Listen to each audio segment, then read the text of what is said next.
Publicity, ऐसा क्या है आप में? जिसका गुरु बलवान होता है चिला पहलवान होता है। जो लोग कहते थे ईश्वर नहीं होते या भगवान नहीं होते, हमारी दृष्टि में इस छोटे से गांव से, गढ़ा गांव, मध्य प्रदेश के बुंदेलखंड में एक छोटा गांव गढ़ा है। गढ़ा में रहने वाला एक छोटे परिवार का बालक धीरेन्द्र कृष्ण अगर यहां तक पहुंच सकता है बालाजी की कृपा से, तो भारत का प्रत्येक व्यक्ति भगवत कृपा से कहीं भी पहुंच सकता है। आपने ये नहीं बताया कि यहां तक कैसे पहुंच गए हैं। ये जो लोग हैं, जो फॉलो करते हैं, जो आपके बारे में इतनी बातें करते हैं, ये क्यों करते हैं? क्या है आप में? बागेश्वर बालाजी की कृपा, वो सब पर है। लेकिन आप अगर कहेंगे, क्योंकि आपसे जीतना तो बड़ा मुश्किल है, हम पहले आपको साफ कर दें कि चूंकि आपका नाम तो रजत शर्मा जी है, लेकिन हम आपको दयालु नाम से, क्योंकि हमारी भारतीय परंपरा में बड़ों का नाम नहीं लेते, तो हम आपको दयालु कहकर संबोधित करेंगे, अगर बुरा ना लगे तो। आप कुछ भी करिए। वैसे हम आपके यहाँ आज मेहमान हैं, तो ये हमारा अधिकार भी है। तो दयालु जी, हमारे ऊपर, सबके ऊपर बागेश्वर बालाजी की कृपा है। लेकिन हमने अपने गुरुदेव की जो चरणों की सेवा की, उस सेवा के माध्यम से ऋषि परंपरा की जो मंत्र विधा हमको प्राप्त हुई है, वो हमारे पास एक ऐसी अनूठी है जिससे पूरा विश्व की मंगल कामना भी करते हैं। पूरा विश्व अपनी समस्याओं के समाधान के लिए गुरु के नाते बागेश्वर धाम चला आता है। शायद इसलिए लोग हमारे पास आते हैं। मैंने तो ये देखा कि जब से आप संस्कार टीवी पर आना शुरू हुए और लोगों ने आपके प्रवचन सुने, तो उसके बाद लोकप्रियता बड़ी तेजी से बढ़ने लगी। हाँ, ये कह सकते हैं माध्यम है, परंतु देखो साधन है, साध्य नहीं। दरबार 3 पीढ़ी से लग रहा, हमारे दादा गुरु जी भी लगाते थे, हम भी 11 साल से लगा रहे। नजर आपकी आज पड़ी है अब इसमें, और हमें यह लगता है कि इसमें ये हमारी गलती नहीं है, देखने वाले की गलती। बड़ी देर से देखा है हमें, हम तो पहले से ही गुरु कृपा से चमकदार थे। मुझे तो लग रहा है बहुत जल्दी देख लिया आपको भी, तो आपकी उम्र ही कुछ नहीं है। हम उस परंपरा से हैं, जब 5 वर्ष की अवस्था में ध्रुव जी लीला कर सकते हैं, प्रहलाद जी लीला कर सकते हैं, तो हम 26 साल में क्यों नहीं लीला कर सकते? तो आपने क्या क्या लीलाएं की हैं?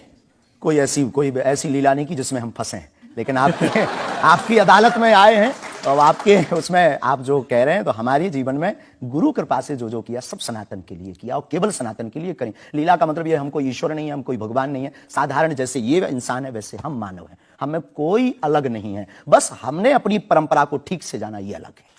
आप जब स्कूल में पढ़ते थे, तो जैसे बाकी छात्र होते हैं ऐसे ही थे लगभग। और मास्टर जी कहते थे ये स्कूल में ना है तो अच्छा, इतना शरारती है। हाँ, उपद्रवी तो थोड़ा थे, क्योंकि हम जाते थे तो एक तो बहुत कम जाना होता था, लेकिन बहुत गंभीर और सौम्य भाव से हम जाते थे, और लोगों की भावनाएं हमारे पास रहती थी। चूंकि हमारे दादा गुरु का नाम बहुत प्रसिद्ध था, तो दादा गुरु के कारण लोग हमको भी प्रेम देते थे, स्नेह देते, दुलार देते। हमारे दादा गुरु जी को हनुमान जी का 2 बार साक्षात्कार हुआ, ऐसा हमने माना और उनके अनुयायियों ने माना। तो हम जब स्कूल में जाते थे, तो बचपन से ही बड़ी कृपा थी, तो लोग, बच्चे हमारे पास आते थे, सब क्लासें एक साथ हो जाती थी, 9वीं 10वीं 8वीं सब एक हो जाती थी, जिसमें हम बैठते थे। अच्छा महाराज जी बताइए हमारी कितनी परसेंटेज बन रही है? तो हम, वो बचपन, उस वक्त ऐसा भाव रहता था दिखाने का। अब तो बहुत गंभीर हो गए, लोगों ने कह करके हमें बड़ा गंभीर बना दिया, तो वो भाव रहता, अच्छा ठीक है तेरी प्यारे 56% बन रही, और मेहनत कर, 60 हो जाएगी। तो हनुमान जी बताते थे कितनी परसेंटेज? गुरु प्रेरणा। हमसे कोई शक्ति बात नहीं करती है, कोई सामने नहीं हमारे पास बैठती है, हमें तो अनुभव होता है, प्रेरणा होती है। जो ऋषि परंपरा में प्रेरणा है, जो हमारे भारत में अनेकानेक महापुरुष, तो हमको प्रेरणा लगती है, ऐसा अनुभव होता है कि ऐसा होगा। जैसे हमें प्रेरणा लग जाती है कि ऐसा होगा, वो हम लिख देते हैं, और इष्ट कृपा से और अपने इष्ट के प्रति आस्था से वो बात सत्य निकलती है।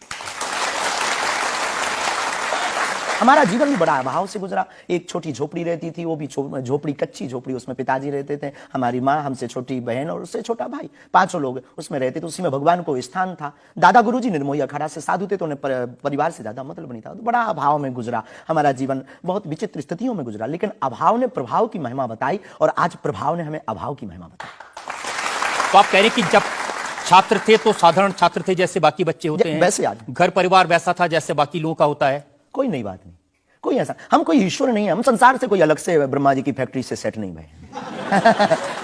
हम जैसे दुनिया है वैसे हम हैं। बस गुरु परंपरा और हनुमान जी की कृपा क्या होती है, शायद हनुमान जी ने और गुरु ने हमको चुना, ये ललकार कर बताने के लिए, हमें लगता है हमारे। तो इस देश में तो बहुत सारे लोग हैं जो हनुमान जी के भक्त हैं, करोड़ों लोग। हाँ, मंगलवार को, शनिवार को मंदिरों में जाते हैं, व्रत रखते हैं, प्रसाद चढ़ाते हैं। तो हनुमान जी ने आपको क्यों पकड़ा? कुछ ज्यादा ही घनिष्ठता होगी हमारी, उनको ज्यादा मोहब्बत हम पर आई होगी। लेकिन इस करोड़ों लोगों में हनुमान जी के लाखों भक्त हैं, उन्होंने अपने लिए मांगा और हमने पूरी विश्व के लिए मांगा। इसीलिए हमें लगता है कि हम में और बाकियों में अंतर। देखिए आपने क्या मांगा, इसके कुछ वीडियोस मैंने देखे हैं। वाह। आप लोगों से कह रहे हैं कि आपके पास जितना चाहे दान दे दो, अपना मकान सब दे बचा दो, लें। फ्लैट दे दो, बंगला दे दो, घोड़ा दे दो, गाड़ी दे दो, सोना चांदी, बैंक, एफडी, मंगलसूत्र, अंगूठी, लुगाई लड़का छोड़ के सब मुझे दे दो। ये हमारा डिस्क्लेमर रहता है दरबार के पहले का। लोगों को जो भावनाएं रहती हैं कि गुरु परंपरा के लोग और साधु लोग दरबार इसलिए लगाते हैं, भगवान को इसलिए रखते हैं कि ये कमाई का जरिया बनाते हैं। और हमने अपने दरबार में बैनर लगा करके, माइक पर ठोक करके बोलते हैं कि यहां किसी भी प्रकार का शुल्क, फीस, दक्षिणा नहीं लगता। पर अगर तुम शिष्य मानते हो अपने आप को और हम गुरु हैं, तो गुरु परंपरा के नाते अगर कुछ भी तुम दे दो, अगर आप भी इंडिया टीवी का ये हाउस हमारे नाम करें, हमें कोई दिक्कत, और लेते भी हैं। लेना बुरा नहीं है, उपयोगिता बुरी है। लेकर के उसका सदुपयोग करते या दुरुपयोग करते। हम लेते हैं, कोई अगर देता है तो स्वीकार करते गुरु के नाते। हम उस परंपरा से हैं जहां अंगूठा तक दान गुरु को दे दिया जाता है, हम भी लेते हैं। कितना कमा लेते हैं? हमारी तो कोई फिक्स कमाई नहीं है, क्योंकि हमारी कोई कंपनी या बिजनेस नहीं है। कोई चढ़ा जाता है, हमारे पास करोड़ों सनातनियों का प्यार, लाखों करोड़ों लोगों की दुआएं, हजारों संतों का आशीर्वाद, इतनी कोई हमारी हिसाब कमाई किताब तो रखता होगा ना कि कितना पैसा आया। जितने सनातनी उतनी कमाई, हिसाब आप लगाओ। ज्यादा बातें इसलिए होती हैं कि आप जो स्टंट करते हैं पब्लिसिटी के लिए, आप ऐसी ऐसी बातें कह देते हैं। आप कहते हैं कि बिना वीजा के हनुमान जी रावण की लंका में घुस गए थे। ये जो मॉडर्न युवान भाई बहन है, इनको लंका प्रवेश के बारे में बताएंगे तो इनको ये लगता है कि ये घिसी पिटी बातें इनके दादा परदादा बताते रहे, ये बेचारे ऊब गए। इनको कुछ ऐसा चाहिए कि उस अध्यात्म से कनेक्ट हो पाए। और जैसे रावण ने मुझसे फोन पे बात की। हाँ बिल्कुल, हम वही बोलने ही वाले थे। लगता है आज हमारी शक्ति आपके पास पहुंच गई। तो हमें आपको समझाना है, रावण से फोन का बात का मतलब सबके अंदर रावण बैठा है। कोई ऐसा दुनिया में नहीं जो गलत कृत्य देख रहा, गलत कर रहा और सच जानते हुए चुप है, वो रावण की दृष्टि का आदमी। तो हनुमान जी लंका गए, इसको इन युवानों को कैसे जोड़े? इन्हें तो वीजा, पासपोर्ट, फॉरेनर ये शब्द पता है। तो इनसे कनेक्ट करने के लिए हमारा अध्यात्म इतना विशाल और इतना अथाह है कि उसमें कुछ भी आप डाल दो। आप सोच रहे हैं कि आपको अध्यात्म पता है, इनको नहीं पता।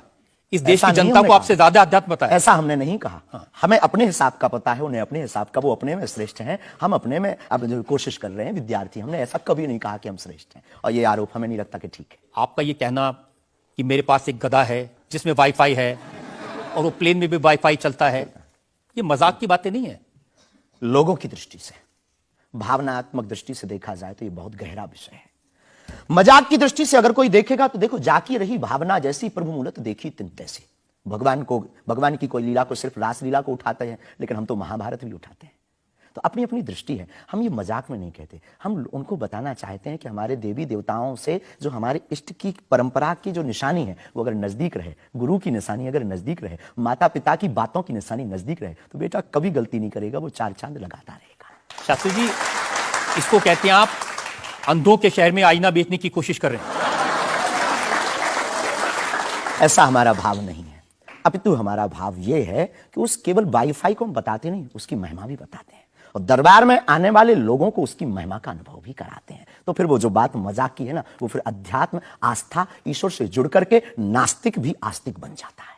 देखिए, आपको भोले भाले लोगों को बताना चाहिए कि भाई ये मैं मजाक में कह रहा हूं, विनोद हम कहते हैं, और ये मैं असल में बहुत बार बोलते हैं विनोद हम कर रहे हैं, हम बहुत बार बोलते हैं। अब कोई हमारे विनोद को सीरियस ले ले तो वो उसका निजी अनुभव है। तो अब मैं लोगों को बता दूं कि एक बार बगैर टिकट पकड़े गए थे आप रेलवे में। हाँ, ये तो बताना चाहिए, बिल्कुल पकड़े गए थे। लेकिन ये भी बताइए कि हम टीटी से ही 1100 रुपया लेकर आए थे। उसी टीटी से लेकर आए थे, जिस वाईफाई की आपने चर्चा की, उसी वाईफाई की दम पर उसके बाप का नाम बताकर लेकर आए थे। इसी तरह की बातें कह के ऐसे दिखाते हैं जैसे चमत्कार कर दिया, जैसे मेरे ऊपर हनुमान जी की बहुत कृपा हो गई, मैं भविष्यवक्ता हूं, और फिर जो भोले भाले लोग हैं वो प्रभावित हो जाते हैं। हमने कभी एक नहीं दावा किया कि हम चमत्कारी हैं। आज भी आपकी अदालत में हम कहते हैं कि हम कोई चमत्कारी नहीं है, हम कोई ईश्वर नहीं है, हम कोई महात्मा नहीं है, हम एक आम इंसान हैं। लेकिन हमारी अपने इष्ट के प्रति आस्था, ऋषि परंपरा के प्रति आस्था है। जो महर्षि वाल्मीकि से पत्र दरबार की महिमा चली है, उस महिमा का हम अनुकरण करते हैं, और उस आस्था में उलझनों में का रास्ता मिल जाता है, तो उसे आप चाहे चमत्कार मानिए, अथवा फिर आप अपनी बुद्धि से जो जिसने जो जाना वो हमें माना। देखिए शास्त्री जी, बहुत सारे ऐसे लोग हैं गरीब हैं, परेशान हैं, बीमारियों से थके हारे हैं, डॉक्टर से आशा छूट जाती है, हॉस्पिटल से आशा छूट जाती है, वो आपके पास आते हैं। वो सोचते हैं यहाँ इलाज मिलेगा। किसी का बच्चा बोल नहीं सकता, किसी का बच्चा चल नहीं सकता, वो लोग बड़ी आस्था विश्वास लेके, जो मैंने जानकारी हासिल की, वो आते हैं, सोचते हैं कि यहां से शायद उन्हें कोई रास्ता दिख जाएगा, और उन्हें मिल जाता है। जो आते हैं श्रद्धापूर्वक आते हैं। देखो, जिंदगी में अगर वो परेशान है और डॉक्टर से परेशान होकर के या कहीं से भी निराश होकर के आया और उसे कुछ मिले ना मिले, हम ये तो नहीं कहते, जिसकी जितनी निष्ठा उसको उतना हमारे बागेश्वर बालाजी के दरबार में मिलता है। और अगर नहीं मिलता, तो अगर उसे जीवन जीने की अगर डांडस और सात्तावना मिलती है, तो क्या यह भी कम है? बिना पैसों में, बिना दक्षिणा दिए, बिना कुछ लगे, अगर हनुमान जी से जुड़ रहा, अगर वो प्रभु से जुड़ रहा, अगर उसे जीवन जीने में 4 दिन की जिंदगी है, डॉक्टर ने कह दिया तो मर जाओगे, लेकिन बागेश्वर धाम के नाम से उसके चेहरे पे मुस्कुराहट है कि मेरा हारे का सहारा है, तो अगर ये मुस्कुराहट उसके चेहरे पर आती, इससे किसी को गुस्ताखी क्यों? देखिए, अगर बागेश्वर धाम आने से लोगों का इलाज हो जाता है, तो फिर आपको कैंसर हॉस्पिटल बनाने की क्या जरूरत है? यही तो हम बताना चाहते हैं कि दुआ और दवा दोनों आवश्यक है। हमने ये नहीं कहा कि हम डॉक्टरों के खिलाफ हैं। अब मैंने पूछ लिया तो आपने दवा ऐड कर दिया उसमें। नहीं, हमने औषधालय बागेश्वर धाम पर खुलवाया है और मंदिर के समीप खुलवाया है। वहां पर ग्राम पंचायत का भवन है, वहां पर आयुर्वेदिक औषधालय है। दुआ और दवा मतलब नीचे दवा है और वहां ठीक नहीं हुए तो दुआ के लिए चढ़ जाओ मंदिर पर, दोनों काम करेगा, ठीक है। और ये कोई नई बात नहीं है, हमने ऐड नहीं की, डॉक्टर खुद ऐड करता है। ऑपरेशन करता है, जब ठीक नहीं होता तो वो भी कहता है तुम भी प्रार्थना करो। लेकिन ये सही है कि जिस इलाके में आप हैं, उस इलाके में बहुत सारे ऐसे लोग हैं जो इसी तरह पर्ची निकालते हैं, जो इसी तरह दुआ की बात करते हैं। पूरे भारत में ऋषि परंपरा के अनेक लोग हैं, बहुत लोग तो नहीं कह सकते, पर अनेक लोग पूरे भारत में हैं। और केवल हमारे इलाके में नहीं, पूरे भारत में। हमारे इलाके में बागेश्वर बालाजी की महिमा और दादा गुरुजी के पास दरबार से, कृपा से बहुत से महापुरुष और भी। मैं बताता हूं, एक लवलेश नाम के गुरुजी हैं, 20 साल की उम्र है, और वो भी इसी तरह से पर्ची निकालते हैं। हम कभी ऐसे मिले नहीं इस भाव से, हमारा कभी मिलना नहीं हुआ, और इस विषय पर उनका निज मत हो हम कह नहीं सकते, ईश्वर जाने। मत तो पता नहीं, उनके ऊपर रेप का इल्जाम है और वो जेल में है, कह नहीं सकते। तो उस एरिया में ऐसे और भी बहुत सारे लोग हैं। अभी हम अर्जी लगाने के हिसाब से घूमे नहीं हैं। आप कहो तो इस बार जाकर के घूमेंगे कितने लोग हैं। अभी तो हमें एक पता है, छतरपुर जिले में एक गढ़ा गांव है, वहां बागेश्वर धाम है, वहां सदगुरु सन्यासी बाबा से परंपरा चली दरबार की, आप भी आइए। ये बात सही है कि देश में बहुत सारे ऐसे लोग हैं जो कहते हैं हमारे पास सिद्धि है। एक जयपुर में है, उन्होंने बताया कि मैंने कर्ण पिशाच को साधा हुआ है, और वो भी किसी की भी डेट ऑफ बर्थ बता देते हैं, किसी के परिवार वालों का नाम बता देते हैं। हमारे पास ऐसी कोई सिद्धि नहीं, ना हमने ऐसी कोई साधना कर रखी है। हमारे पास सिर्फ अपने इष्ट पर, हनुमान जी पर भरोसा है, जो अष्ट सिद्ध नवनिधि के दाता हैं। ना हम कोई डेट बताते हैं, ना हम कोई नाम बताते हैं, और अगर उनकी कृपा से पता चले जाए तो कोई बुरी बात नहीं। जनता में जो लोग सवाल पूछना चाहते हैं, आमतौर पर क्या होता है कि संत का नाम आते ही हमारे माइंड में एक इमेज बनती है कि गाड़ी होगी, बहुत ही जो उनकी वेशभूषा होगी बहुत ही सिंपल और सरल होगी, लेकिन आपकी वेशभूषा देख के, टोपी देख के लगता है एकदम कलरफुल रहता है। आपकी दुनिया ही रंगीन है तो साधु को भी रंगीन होना चाहिए। बहुत बढ़िया, बहुत बढ़िया।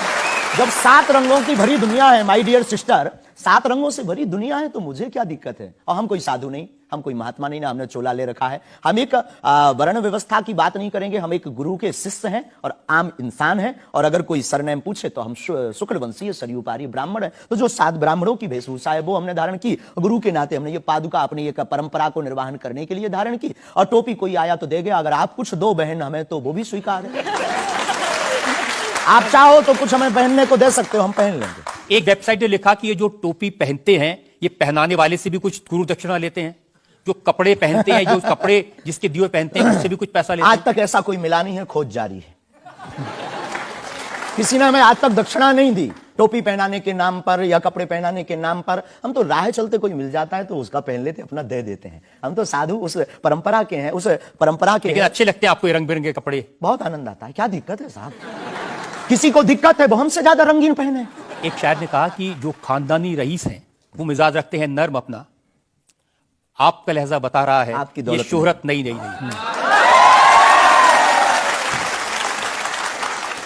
लोगों को लगता है, हमें लगता है कि हमारे जीवन में न हमें धन प्रिय है, न मान प्रिय है, न सम्मान प्रिय है, हमें हनुमान प्रिय है। और हमने जब से जन्म लिया तब से हम धनवान है, क्योंकि हमारे हनुमान है। और दुनिया का प्रत्येक हनुमान भक्त धनवान है जिसके जीवन में हनुमान है।